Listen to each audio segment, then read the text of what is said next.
Thank you so much for joining us today, Jill. Your story is incredible. You went from teaching English in Japan to racing all over the world. Can you tell us a little bit about what first drew you into competitive cycling? Thanks, Taylor. Really excited to be joining today. So, I really liked the challenge of it. It was a great way to push myself. And it was also, I was living in Japan at the time. It was a great way to travel around Japan, meet new people, travel around the world, and just have those social connections. Thank you for telling us a little bit about how you got into cycling and why it interests you. So, you've done everything from gravel races to Grand Fondos. What do you love most about the endurance community and these kinds of events? Everyone is there because they love what they're doing, and that energy, you can just feel it. So we're all very supportive. We like doing what we're doing. We like other people doing what we're doing. And so it's just a wonderful environment to be involved with. That's awesome. It sounds like an amazing community. So now that you're a full-time coach, can you share a little bit about what kind of people you coach and what lights you up about the work that you do? So I coach all sorts of people. I coach from 20s up to people in their 70s. I've coached them to do various things. Some people race locally, criteriums, which are very short, intense, fast, technical races. Some people love the Gran Fondos or the gravel. I even coached one person to bike across the country. So it's a wide variety. Definitely sounds like a very diverse group that you have.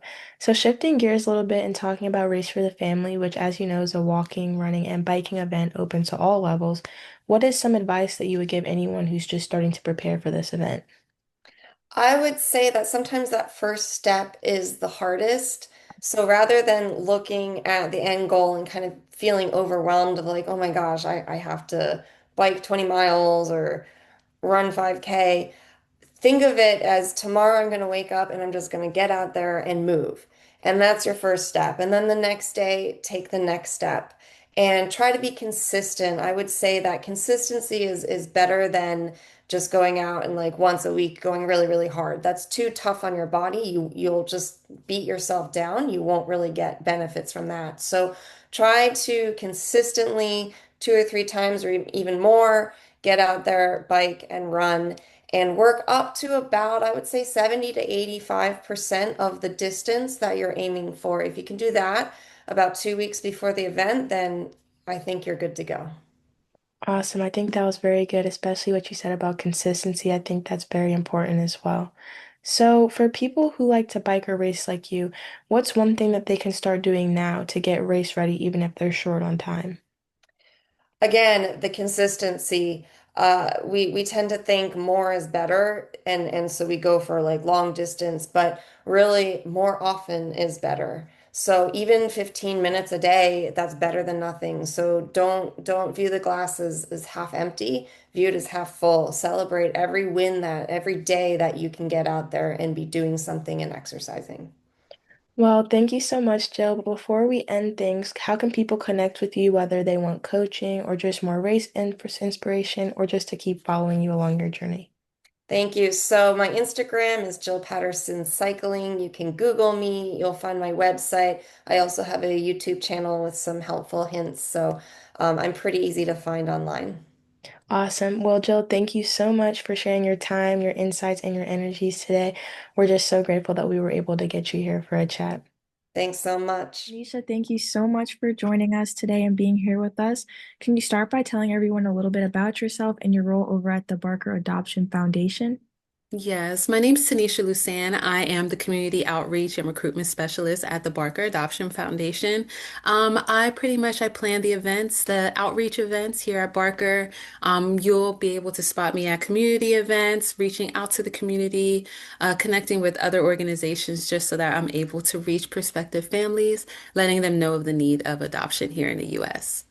So thank you so much for giving us a little bit of an overview about what you do, but to go a little bit more in depth for people who might not be as familiar, can you provide a little bit of insight into what services that Barker provides and with what kind of people do you typically work with? Yeah, so the Barker Adoption Foundation, we do quite a few things. We can start at the one side to another. We do pregnancy counseling. We have a pregnancy hotline for, young mothers or young parents or anyone who is thinking about adoption and just thinking and weeding out some of their options of what they want to do when they find out that they are pregnant. We have a domestic adoption program that's for infants. We have an international adoption program. Right now, we are currently working with India as our international country, but we do have a global adoption program where we can do home study facilitations and things like that for other US based agencies to get them started with other countries and, getting that taken care of for those adoptions. And one of our biggest programs is our PWNL program. It's called Project Wait No Longer. That's older children coming out of foster care. That is our most important program right now. Well, I don't want to say most important, but one of our biggest programs because there's over 100,000 children who are currently in need of adoption here in the US. So, of course, that is where our biggest focus is at the time. That's awesome. It sounds like you guys have a lot of resources for people Yes. to use. As you already know, you are a vendor. So could you tell us a little bit about what made you want to be a part of this event and what people can expect when they come and visit you at this event? Yeah, so this is like the personal side. I always wanted to attend a race or a walk, especially for things that I care about. So having that opportunity presented to us, I was all in for it. So I'll be happy to be there along with some of our other staff members, some of our other team. If you guys come over to the vendor table, you'll be able to speak to us directly, just even if it's small questions. Anything that's on your mind, just being able to connect, that is what we'll be able to offer along with some goodies. So lastly, I wanted to discuss what family means to you personally, especially in the context of the work that you do. Yeah, so a family, well, to me personally, it means everything. I kind of mentioned before that I am a parent. It's such a fulfilling feeling every day waking up to my children. So where I'm at with Barker and why I do love Barker so much is because I feel like I'm able to help other families have that feeling as well. It's great. I'm glad to hear that family means so much to you and how it ties into your work. I just think that's amazing. So, before we wrap up, if anybody wants to connect with Barker Adoption specifically, is there any way that they'll be able to contact you guys to make that first step towards adoption? I know you kind of touched on it a little bit earlier. Yeah, so you can head over to our website, barkeradoptionfoundation.org. You can head over there, fill out one of the inquiry forms, and you'll get an email from me right away.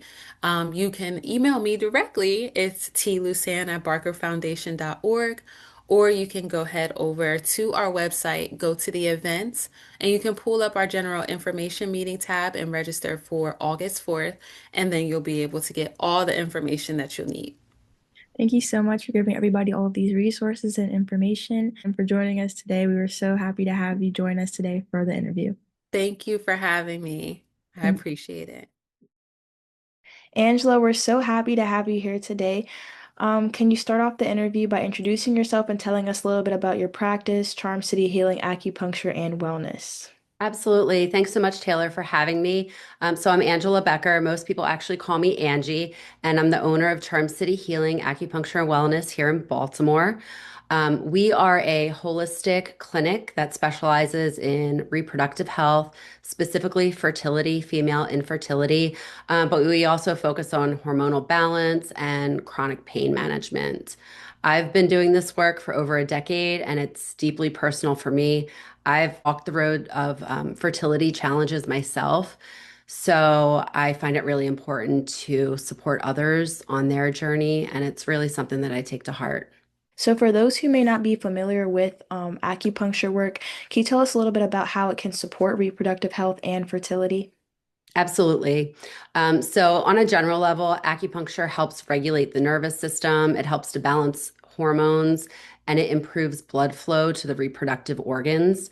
So, it's really like giving your body a gentle nudge back into balance. For fertility, that specifically means better ovulation, stronger menstrual cycles, and reducing the kind of stress that can make conception more difficult. So, we like to say it's science, but it's also spirit level care. That's awesome. And to kind of going off of that, can you talk a little bit about what kind of patients you typically deal with when it comes to fertility and if there's any specific challenges or condition that acupuncture is especially helpful for? Yeah, so we see people at all stages of the infertility journey.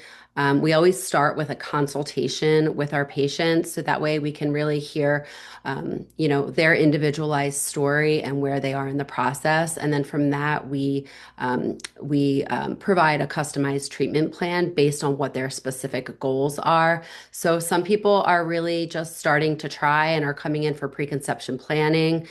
Some people have been at this for many years and they're navigating IUI or IVF. We've actually worked with individuals who have gone through multiple rounds of IVF, failed egg retrievals, and failed transfers. And then they've come to us and we've worked with them for usually between 3 to 6, maybe 9 months. And we've had people conceive naturally. And then specific conditions that we see, a lot of people come to us that are diagnosed with PCOS. So maybe they have irregular cycles or no menstrual cycle. We see individuals with endometriosis. Unexplained infertility is a big one. But you name it, we've probably seen it. And I always say that I don't have a magic wand, but I have acupuncture, and it's literally the next best thing when it comes to fertility support. Well, it sounds like you guys have a very diverse group of people that come in and receive treatment. I think it's amazing you guys are able to cater to so many different kinds of people. So, switching gears a little bit and talking about Race for the Family, I know you are planning on being a vendor this year. Can you talk a little bit about what inspired you to participate as a vendor this year, and how does your work connect with the mission of supporting hopeful parents? Yeah, so we just learned about this race earlier in the spring. Fertility, it's just near and dear to me and my heart, both because of my personal experience and then the experience that I've gone through with all of my patients. I really love being around people who understand what it's like to go through any type of infertility process because you really don't know what it's like until you're in it. Because I've walked the path, I just feel really inspired to support people who are currently walking the same path. Again, I know how isolating it can be. So anything that I can do to be a support in this process is just really important to me. As we previously mentioned, you are a vendor, so are you able to share a little bit about what people can expect when visiting your booth at the race, or will you be offering info or samples or mini consultations? Yeah, great question. So we are going to basically be an information session at the booth. We are going to have some giveaways that we will be both raffling off and giving away things to anyone who stops by. So we encourage everyone to come say hello. We are going to have information on, acupuncture in general, and then more specifically how acupuncture supports the fertility process. And then we are going to be signing up anyone who's interested in learning more about how we can help. We're going to be signing them up for consultations on the spot. The consultations will take place in our clinic here in Baltimore, but we'll be able to schedule anyone interested at the time. Well, it sounds like you guys have a lot of good stuff going on at the booth. So before we wrap things up, how can people learn a little bit more about your services after the event or just kind of stay in touch with you afterwards? So you can find us on Instagram. We are at Charm City Healing _acupuncture. You can also visit our website, charmcityhealing.com. We offer both in-person and virtual consults. So wherever you are in your journey, we're here. We'd love to meet you and just learn a little bit more about where you are in the process and if there's anything that we can do to help. Well, that's awesome. Well, thank you so much, Angie, for sharing your wisdom with us today. We are so glad that you're part of the Race for the Family this year. And again, we're just so grateful for your time today. Thank you, Thank you so Taylor. much for joining us, Dr. Cresswell. We're so happy to have you here today. So first to start off, can you please introduce yourself and share a little bit about Fearlessly Inspired Therapeutic Solutions and what inspired you to start this work? Okay. Hi, and thank you for having me. My name is Dr. Larissa Cresswell, and I'm a licensed clinical professional counselor in Maryland and in DC. Um, I've been practicing for over 20 years, and I started my group practice a couple years ago, almost 3 years ago. And I did so, I've been I've been working in the field for a long time, been working with women specifically and teens. Over the years, I've done research and really understanding the idea of relationship is really important for women in the process of therapy as well as teen girls. And so wanting to just create a space in where you don't have to worry about who's going to walk in. You know that it's going to be a safe space, and you can come in and be able to work through whatever it is that you're experiencing and know that we get it and that we're going to understand where you are and where you're trying to go to, and that we have the tools, we have the techniques to be able to get you there. Sounds awesome. Thank you so much for giving us that background and for letting us know a little bit about what you do. As you know, you will be joining us as a vendor. Could you share a little bit about what made you want to be a part of this year's race and what people might be able to expect at the booth this year? Yeah, I think the work that the Cade Foundation does is so important. I wish I had known more about it. And so to be able to participate in some kind of form and fashion of be of like any information that I have and that I can share, that's what has driven me to participate this year. That's amazing to hear. So I think a lot of times with events like the Race for the Family, we talk a lot about the physical prep for events like this, but can you give one thing or maybe a couple things that you recommend for people to do to get maybe mentally or emotionally ready for the Race for the Family? Yeah. Um, I think being able to connect to your breath and grounding yourself just to kind of quiet the things that are around you. I think that it sounds so simple to just breathe, but really it's the conduit that goes to our nervous system that settles us down to be able to prepare and go into a space and do whatever it is that we're about to do. So, one, tool, give self permission. Two, breathe. Three, honor whatever it is that you're needing. So when you wake up the day of the race, ask yourself, what do I need today? And whatever that is, give it to yourself. This is a place and space, and we're the people who will be there that they get it. Thank you so much for providing a little bit of insight into the emotional side of things that might come with doing a big event like this. So to wrap the interview up, can you let people know how they might be able to connect with you and follow along with your journey and the amazing work that you're currently doing? Yes. So you can always reach out to or go online to fearlesslyinspiredsolutions.com.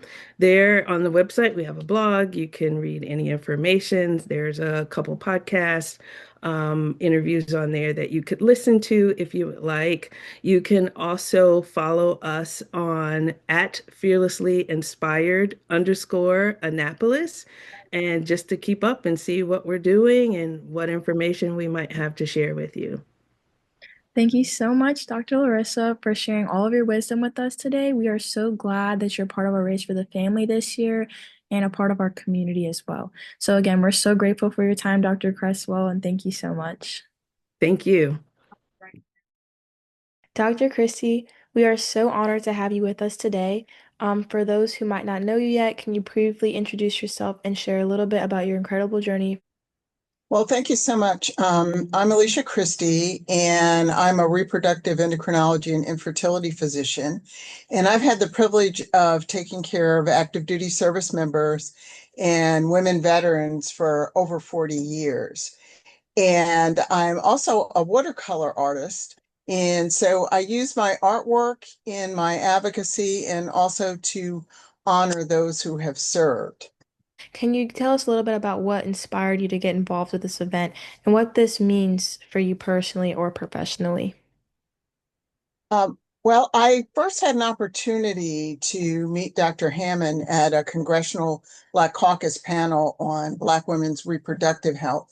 And I was impressed with both the CADE organization and her ability to help individuals who need fertility care to build their families. And as a former infertility patient myself, I found Dr. Hammond's personal story very inspiring, and I believe in the work that the CADE Foundation is doing.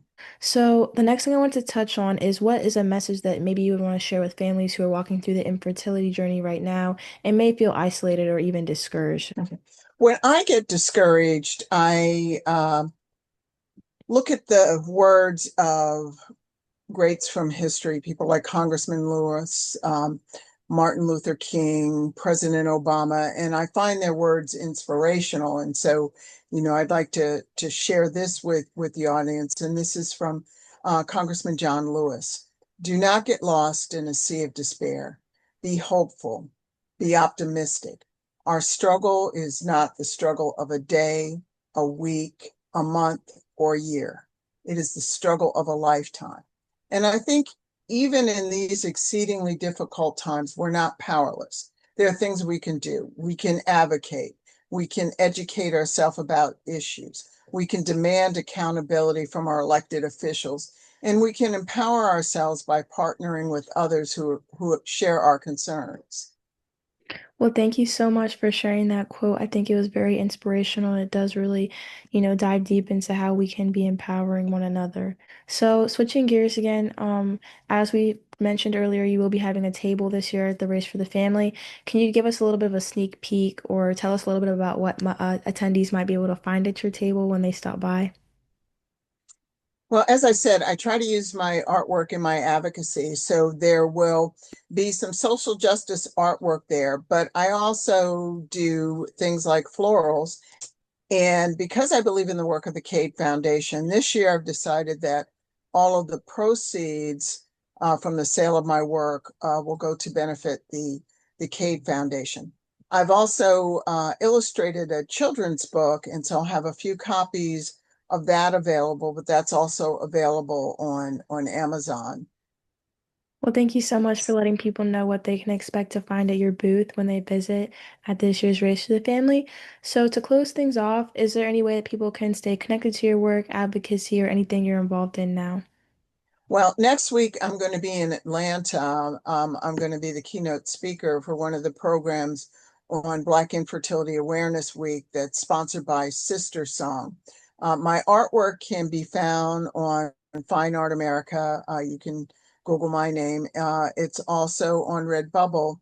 And I also have two exhibits. One is at Tacoma Park campus of Montgomery County Community College in the Resource Center. And at Walter Reed, I have Faces of the Fallen Healthcare Heroes exhibit, but seeing that exhibit does require base access. Thank you so much, Dr. Christie, for sharing your incredible journey, your work, and your insights with us, your dedication to supporting families and raising awareness. Hi, Marcia. We're so excited to have you leading our Warm Up and Cool Down this year at the Race for the Family. To start off, can you tell everyone a little bit about who you are and your journey into fitness and yoga? Thank you so much, Taylor. I am honored to be a part of the Race for the Family. My name is Marcia, as you said, and I've been in the fitness industry for over 13 years. My passion actually started with yoga, and then it evolved into helping individuals physically, mentally, and emotionally in the fitness industry.